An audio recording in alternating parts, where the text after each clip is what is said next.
Энэ бол бирний баг байсан ба тэр тэднийг бүрмөсөн устгахаар шийдэв. Корегийн сахилч эмэгтэй тамийн хаалгыг нээд сүнснүүдийг соллогч Миша Махбодын давталгааны нэмэгдлийнхээ ачаар тэднийг төвөггүй цавчаа хаяна. Хоцрохыг хүсээгүй залуу маань зэрлэг тесрэлтэй идэвхжүүлэн сүнснүүдийн анхаарлыг татаж ашигласан цаас шиг базаж орхив. Ротмиллер Хикорот хоёр араас нь дэмжлэгийг үзүүлж хогши зэрэглэлийн баг хэрхэн түүнийг бүрэн дарах хэмжээний хүчтэй болсныг ойлгохгүй Алиса бухимдэн бүрэн төрүүлдэн тэр манай баатар тамгийн завлантай хөвшийг үзүүлэхийн тулд олон тооны хараач хийн. Гэвч Дуашки цагийг нарт гэрлийн шидэ ашиглан бүх хар шидийг цоцолж түнд амьсгаа авахч чөлөө олгосонгүй. Манай баатар сахилч эмэгтэй толгойг хавх цохтөхөд Дуашкид нөгөө зүйлээ хийхийг төв. Элбэжин гайхан харагч Алиса ортон гэрэхэд би түүнд хурдан ашиглахыг шаардсан тайрна. Эцсийн мөчид сүнс болох ухаалаг нүгэлхийн Алиса биеийн татлагоноос зайлсхийж амжив. Гэвч Дуашкигийн бодижуулах шид яг цартаа бууж түүний төвөгтэй хүний биед нь буцаан оруулна. Манай залуу түүний цахаас барин бамбаагаар хөөрхөн нүүр рүү нүгтэлтэй цохиж 3 сая тал амьд үлдэх бодол байгаа эсэгт нь бусдын нэрэлцдэж балбиж харна. Таныхийн аргагүй бошгин цогсны эцэст түүний хүлж. Одоо яцгаая гэж багаасаа тавингуй. Гэвч багийнхандаа сайн ажилласанд нь баяр хүрхээр ирж харахтаа тэд бүгд газар ухаан алтан унасныг анзаарна. Гинт системээс мэдээж гарч түүнийг Басилискийн хорлогод орсныг мэдээлжээ. Түүний хорны эсэргүүцэл азар түүнийг ухаантай хөдөлгөөнтэй үлдээж чаджээ. Танил улаан өст гарч ирэхэд бүх зүйл дэндүү сайн бүтэж байна гэж бодож байсан. Бүрэнд муу ертөнө. Амежа түүнийг хорцны дараач хөдөлж байгаад гайхаж дуртай орон хамаагүй хүчтэй болсныг хэлв. Баг нь бүгд газар байхыг хараад тэр тэднээс болоод цогтаахгүй хамаа гэж хэлсэн. Гэвч би түүний амар авардсан өвдөж нэрт гарч гахрын согт хэсүүчж байсныг сонсоод үржлэн чиглэж байна гэж таамаглана. Тэр өмнө тавьж явуулна гэж амарснаас нь болоод түүнийг хоцч гэж дуудаж яагаад энд байгааг нь мэдхийг шаардлаа. Гэвч энэ асар түүний эмзэг сэдвийг хөндөв. Тэр өөрөө их иччээд гэж уурсан. Нууц арц чигийг хэрхэн олсныг нь асуув. Хүний хэн зангаар юу яриад байгааг нь уурсан асууж хаалгыг яаж тохиолжоор нээж чадсныг нь гайхаад хүргэн. Манай залуу шидийн хаалгыг шидмээрээ хүүнийг жинхэнэ шиг цохиод өвдөлцсөн гэж хэлэхэд тэр гайхаж хоцроод яагаад гэснийг нь асуув. Тэр зүгээр сахиж эмхтэйг авахыг хүссэн гэж үнэнээ хэлв. Амежа учрыг хурдан ойлгосон ч залууг тохтой хүшиг 50 явахыг санаж болгоход нууц царцыг мэдсэн тул зүгээр явж чадахгүй гэдгийг ойлголоо. Тэр дахин чигчээ хорогоороо амлалт өгөхийг хүссэн ч тэр энэ удаад өөр гэж хэлнэ. Учрыг ойлгосон биер нь хоёроо тайлж хин нэгнийг төлөн ихээр уурлаас хоёр ширдэг аргыг тайлбарж эхлэв. Эхнийх нь өгүүлбэрийнхээ дуун зогсох бөгөөд эмэгтэй хоёр дахь шалтгааныг хүлээж авах хооронд тэр яриагаа тасалж шийдмээ нөөрлөн шийдэв. Бодож ирснээр дээрэмчин зэсгээс хэлбэрхэн зайлсхийвч застуу бүх хоёроо ашигласан 20-тай капитан Америка шидлтийг араас нь хий. Эмэгтэй дахин зайлсхийсэн бөгөөд залуу урагш өсрөн уянал хамсруу гişхийг оролцсон ч Үлдэн дэндүү тодорхой байсан тал тэр амархан цагтаа үүний дараа түүний жинхэнэ нүүдэл ихнэ. Манай залуу аврагч чадвараа ашиглан махлах гараа санснаас урт толгож түүний бүрэн бит хэсгүү байхад нь барьж авлаа. Нураагч бөмбөг шиг нудраа өргөн хөөрхөн бүсгүй бут цахад бэлэн болон толон туслаа гэж ярьлаад Казамагийн зөвшөөрөх хүсэнд гişэрхээ нөөрлөн зөхөв. Түүнийг дахин зохихоор зэхрэхэд эмэгтэй чинжаалаар цэнэрлэн түүнийг гахшруулв. Тэр эмэгтэйг түүний атгаснаас мултгахын тулд өөрийн гараа таслах гэж байна гэж шууд таамаглав. Зөн сандаа хөтлөгдөн тэр нүрэн дээр нь хан тесэрч хийж хүчилэг цусны шаг болох шавсгай бий барив.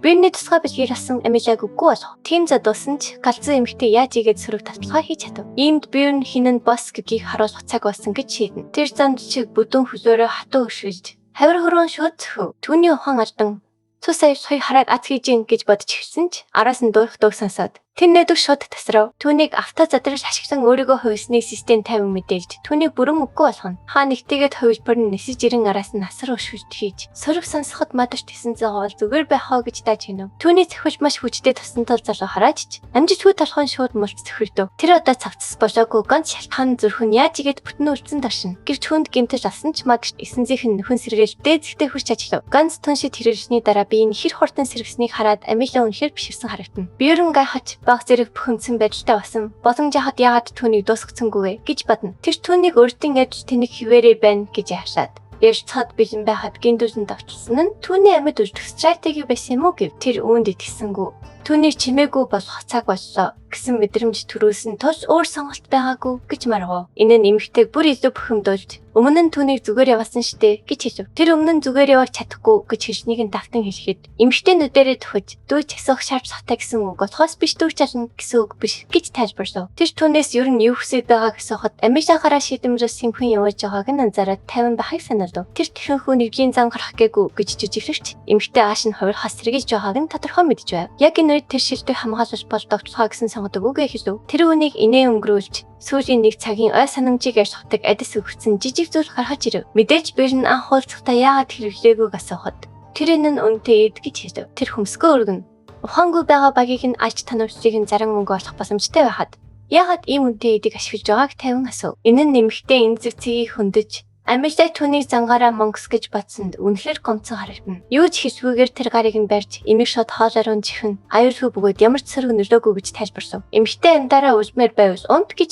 хэлв. Гэрт сэрснийхээ дараа ухаан аль тоён өнхөн. Систем түнд тоглогч учраас сүнсэнд нөөцлөхгүй тул ажлын нөлөө бүртгэгүйсэн гэж мэдээлв. Маргааш нь захиргааны газарт шиэн бэрний надлах баримтаар авчирсан газарчин хансын нэрийн халтан баталгаажуулж шагнал болгон том засны ут гартуулв. Тэр хохирчдын төлбөр нэхээгүйд гайхаж байсан ч тэрээр дээсүүд тусаа хэрэгт орж бараг амь наснаас салсан тул хэрэгсэхгүй болгосон гэж тайлбарсав. Тэр сэрхэд өөрийнх нь тоногдол зүгээр байсан ч гэрэл болон камер нь хэмжигсэн байсныг санав. Америкийн хичнээн бүсэд нь хансын ногдчихсэн газар татснаас хойш юу байсныг огт санахгүй байсан бөгөөд энэ нь Миша Дуалки хоёр өчрөө олохгүй хад яагаад өөрийнх нь ой санамж зүгээр үлдсэнийг сонирхоход хүргэв. Алиса гэлбэ маягаар өгч хайг олж харжээ. Эцэст нь Рат Мюзер ухаан залан гэд толцсон бөгөөд биений шийдэн түүний царайг сөрүүлж эмэгтэй дурсан жигийн цэвэршхийн тулд хараал ашигласан гэж таамаглав. Дуалки энэ тамгийг үнэн шигтэй гэж үтсэн бөгөөд тэд өөрсдөө өгөхийн оронд харин ч шагналын мөнгө авахар болсонд одоо баяртай байлаа. Тэднийг гадагш харахад шивэн лайн хоёр өгсөн ба түүний хід утсан тул араас нь орох гэж яснаа хийв. Гэвч намын санц залуу болон намын цагаан нохоо хоёр татагш орсон ч нэг их тус болохгүй байсан биз гэж тэрээр хэлв. Гэсэн ч лагнагийн тансаг тоноглолыг харахад тэрээр мөнгөөр хөлбөрч байгааг бие нь анзаарав. Шивэн түүнийг биенд тиймийг санаа зовсонд даажигнав. Тэрээр энэ агшинд илт татай байлаа. Дараа нь тэр рецептээр таарсан бөгөөд өнөх шалмас үнэхээр ажисаа байсныг баталж тасламжийг нь хизээч мартахгүй гэж амжав. Ингээд тэр шагналын мөнгө баталгаажуулж авлаа. Энэ мэдээ түүний нэр хүндийг дахин өсгсөн бөгөөд агентлагийн хүүхнүүд биений годомжинд оронд ч үнэхээр агуу байж чаддаг тухай яриагаа зогсоож чадахгүй. Тэдний хажууханд нэрчиж зоохгүй шаналдгийг сонсоод амтны хүрээлэнгийн гориш шиг санагдаж түүний бухимдыг багцэр хөдлөг. Шивэн ширээд ирсэн бижгийн дарамтын хэрэгээр гомдоос гарахаас өмнө даруй зайлшгүй шөнө бүсгүйчүүдэд санаалав. Асуудал зэгцэрсний дараа бие нь нөхдөйгээ уулзах хэрэгтэй байгаагаа түнд хэлв. Шиийн түнд логоныг онцгой зүйлж бэлдсэн болтой.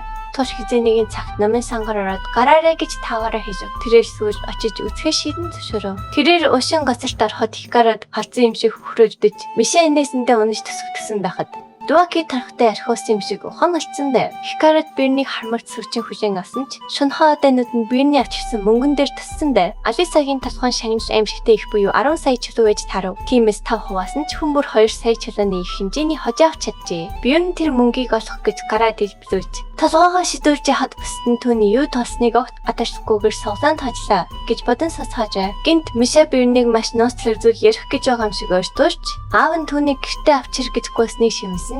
Энэ алтан агшиг ханс гэр шараст бүтлгүй амтан таслав. Тиймээс тэр өнөөх төвхтэй залуу зайлшгүй санаалав. Яг энэ үед уушин газарт 2 рейцер орж ирсэн бөгөөд зөвхөн тайж нэр эсдэг маслиныхон энд юу хийж байгааг хүмбэр гайхав. Рейцерүүд биений ширээ рүү чивлэн алхсан.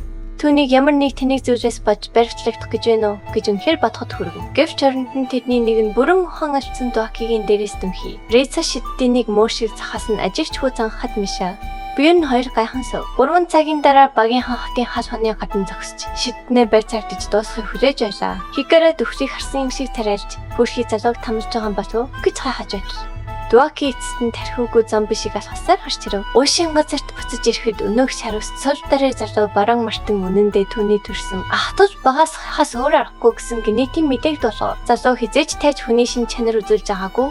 Тус бэрэн түүнийг бүрэн гайхаж ширтв. Дуаки эцэг нь баран байсан тал хагастайж гэвээ хүлээн зөвшөөрсөн ч тэрээр шивгчнээс гэрсэн цаснаас гадар хөөхөд байсан тул гэр бүлийн нэр хүндийн талбай олон төрсөн аж. Барааны эхнэр түүнийг төрсөн даруйд нь өөрийн төрсөн ах дүүсийн нэг дөрвөлжээ. Тэгсэн ч тэр ээжтэйгээ өнгөрөөсөн амьдрал сайн байсан гэж хэлв. Гэсэн хэдий ч Хикарад үүний одоо багаас хад ямар хамаатай асуув. Тиймээс Дуаки эцэг нь сайхан нас барч удаах хүн хэрэгэм залхамжлаа гэж тайлбарлав. Ротмиллер ууган хүн хэрэгэм залхамжлаагүй нэлээд ингэж хэлэхэд Дуаки яг энэ чинь асууж гэлээ. Хэрцгий шин баран өөрийн ах болон салбар гэр бүлийн бүх аюул занжийг мафианаар харагдчихжээ. Тиймээс маслины энэ санамсаргүй айлчин Дуакиг олны анхаарлаас хол байх гэсэн зүйлэн санаалга байж магадгүй юм. Нэг удаа ч гэсэн амьдралаас таашаал авч эхэлж байтал хин нэгний алдартай осны ачаар одоо бүх зүйлээс арсараггүй алга болох хэрэгтэй болсон Дуаки бухимдав. Биеийн зүгээр там хаяхаа өгөнд орж үнэхээр харж байгаа юм уу гэж асуухад өнөөх тунаагүй залуу үнийг хүлээн зөвшөөрөв. Бузар бусай зүйлд бүрэн бүрэтгтэн оронд маслиныхон түн лабиринтэд орох хийг нь асуув. Одоо шин шидтэн осоход ирдээ 9 хоног үлдсэн тул энэ нь биений хувьд маш том төвтэй асууж болов. Тэр шин тэд бүгд салхаас хийв. Түүний номын саналуу явах гэж байгааг Миша сонсоод үдж байгаа тул хамт явахыг хүссэн ч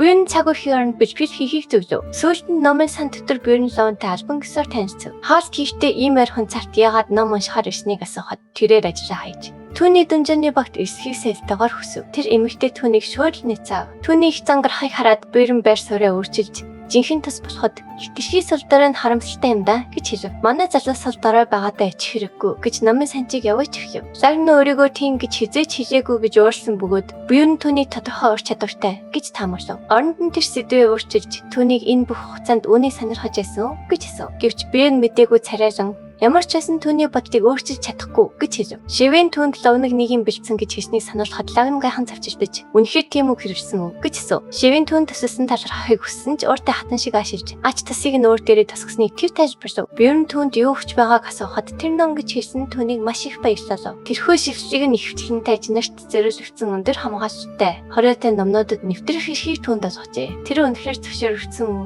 гэж шалгахад тэр чимээгүй байхад асуудалгүй гэж хэлв. Гэхдээ ямар ч байсан энэ газрыг хинч таадаггүй болтой. Буян түүний яг ямар учиртай хүн болохыг хаж хэлв. Дараа нь Буян номонд бүрэн улайран хориотой номнуудыг ухаж хэрэгтэй мэдээллээр дүүрэн байгааг олж харсан ч хаалтын цагаар ирсэн тал бүгдийг нь уншиж амжихгүй байв. Лагн түүнийг уриатсан даашилсан ч үргэлжлүүлэн уншихыг зөвшөөрөв. Тэр Рафанагийн нийтийн байгууламжийн цэхэн байгуулалтын бүдүүрчийг уншсан бөгөөд энэ нь агентлагуудын талаах сонирхолтой тэтгч мэдээллийг хүч байв. Өөр нэг номонд нууц цагдаагийн агент Славны сүнсний ертөнцийн хийсэн ажиллаас арай чамаа амьд үртэн хагас хөвтөж шиг буцаж ирсэн тухай гардаг. Ан цамын ном зайны асуудлаас болоод ертөө дөрвөн тохиолдлыг хамжээ. Энэ ном нь түүний тоглоом тэсэнжил зарцуулж сорсон бүх зүйлдээ тохирч төгс вики хөтөч шиг санагдав. Гэвч түүнийг үнэхээр сэтвшиг нь хөдөлгсөн зүйл бол зохиолч Орис Капсын дөнжин энд стон тоглоомын хөгжүүлж байсан явдал юм. Энэ нь тоглогч эсвэл хөгжүүлэгчийн хэн нэг нь үүнийг бичсэн гэсэн тохиог өгөв. Тэрний хоёр дахь сонголт мөн бол энэ бүх нөхцөл байдал санаатай бөгөөд илүү нарийн төвхтэй Буян хөгжүүлэгчийг ямар нэг бурханлаг оршин буй зүйл байж магадгүй гэж бодож ирсэн бөгөөд энэ сэжвэрийг олсондоо азаа сарв. Энэ нь түүний юу ч мэдэхгүй байгааг сануулж аус хаалга гэртээ харих төтгөрн байж болох ингэж гайхав. Зохиолчийн нэрийг хайж олох нь хизээ нэгэн цагт буцаж ичход нь төсөж магадгүй тул одоогоор асууж сөрөглөх хэрэгтэй эсгээ хэрэгцүүлв. Тэрээр тоглоомын тоглогчоос илүү их хүлэрч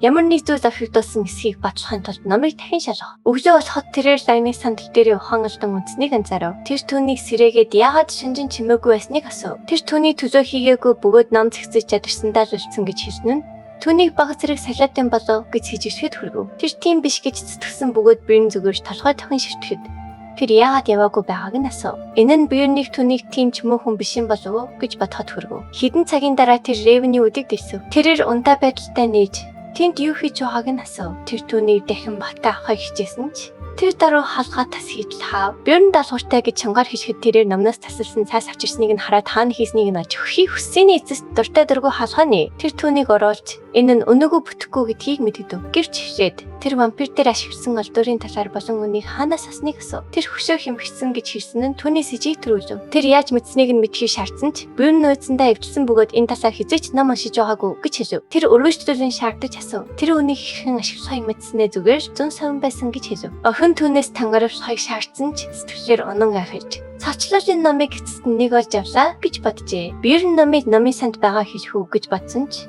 охин сэдвээ өөрчлөн ахлах гээцийнхээ судалгаан төслөөр туслахаар зөвшөөрөв. Охин нэр 7 хоногт дөнгөнд хийлнэ гэж амлаад дахин сануулахгүй ирэхгүй байхыг загнахад Буян зөвшөөрөв. Нарийнда багийн нууцлалтын үеэр Миша Буяныг гэртээ байгаагүй гэж хэлээд сүржин гэрчин насгтал ойлов. Тэрээр номын санд ном уншиж байсан гэж хэлсэн нь охины сэжийг төрүүлв. Охин өдөө анигчин баттай юу гэж асуухад тэр баг зэрэг сандарч хүлрэв. Тэр сэдвээ өөрчлөхийг хичээн өчигдөр юу хийхийг хүссэнийг нь асуухад охин сандарч эхлэв. Түүнийг хариулж амжихаас өмнө багийн бүсэд гişүүдэрч эвгүй байдлаасаа урсан ба Буян түүний санаа наашиг ажиллав. Хикарод уулзалтыг эхлүүлж Буянаас хэвчтэл тэр шууд шин шидтэн болохыг санаж болгов. Одоо уурсан ч Дуалки түүнийг товтаан зөвшөөрөв. Хикарод сайдар бодох хэрэгтэй гэж гомдоолж эхэлсэн ч Буян түүнд гол зүйлээ ярихыг шаардав. Тэрээр ойролцоох цайны газар төвчлэн ирдэг баруунтай уулзах ёстой. Тэр удахгүй юм гэж тайлбарлав. Одоо энэ боломжийг алдвал 1 сар хүлээх хэрэгтэй болно гэж сүржигнэн гойход Буян дургуутсан ч зөвшөөрөв. Хэсэг хугацааны дараа баруун цайны газарт орж ирэхэд Дуалки өөрийн хоёр дахь хатанж Миша түүнийг явж ярьцахыг шахав. Дуалки ойртон сандарсаар уулзахыг хүсэхэд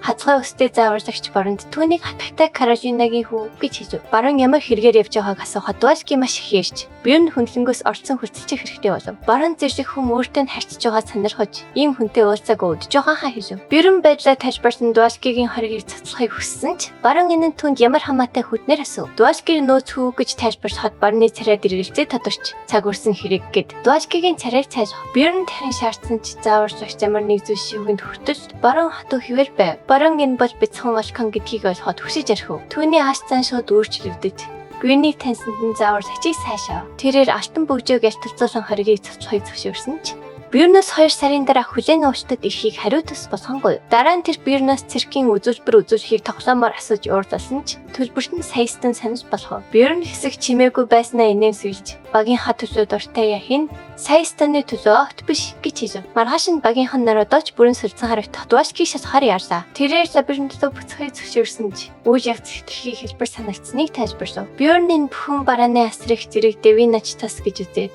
хизээ нэгэн цагт өөрөө тэр түвшинд хүрэхийг чимээгүй хүсв. Дараа нь Хикарод амсан шарнлыг тархасан ч эцсэндээ хинч авсангүй. Тэрээр Бёрнд дайчин бахархлаар өгсөн талхсан ч Бёрн тийм саястаныг хаяхан зүгээр л тэнийг хэрэг гэж боджээ. Одоо маш их сэтгэл нь хөдөлж үүнийг хизээч мартахгүй. Хизээ нэгэн цагт ачиг нь хариулна гэж тангарагсан ч Бёрн үүнийг таасангүй. Дуашки ч мөс төвшин амжилтаараа ярианд орцож Мишэ нэж түүнийг явуулахад Бёрн сандарч эхлэв. Лабиринт нэгт өдөр Бёрн шин баатар зэвсгүүдийг порт руу дагуулж явхад тэд түүний нэрийг сахиулсан тэнгэр мэд додж байв. Тэрээр тэдэнд сургаал хийж зөвшөөрөөг нь дагуул агуу дайчид болж өснө гэж амлав. Тэд бүгд зөвшөөрөн төсөлсөнд нь талархаж тэр дараа нь тэднийг явуулав. Зөвшөөрөд түүнийг үргэлжлүүлэн маш их матарч Хикарод түүнийг үнэхээр сайн залуу гэж тоолон хийхэд Бёрн зүгээр л мөрөөс гисрэн энэ нь сахар туршлагаар суралцнаас дээр гэж хэлв. Тэрээр анхны багийн ихэнхэн өрөвдөж ердөө цөөхөн хэдэн хүн үлдсэн тухай Каракин хэлснийг санаж нүдэ аничв. Бёрн завхсрагуулалттай байсан бол бүх зүйл өөрөөр эргэж болох байсан гэж ботхоос өөр аргагүй төхөрөв. Үүж явц улам өрчимжиж эцэгтэй мөч ярдж байна. Дараагийн хэсэгт бүх зүйл эргэлт хийн. Дараагийн хэсгийг бусдаас төрүүлж хамгийн ихэнд үзхийг хүсвэл дэлгэцэн дэх төрийн банкны данслуу 5,000 төгрөгийн хандив хийгээрэй. Тэгвэл дараагийн хэсгийг тань нин дараа гаргаж өгье. Таалагдсан бол лайк тарч, совлон мэн заавал бүртгүүлээ.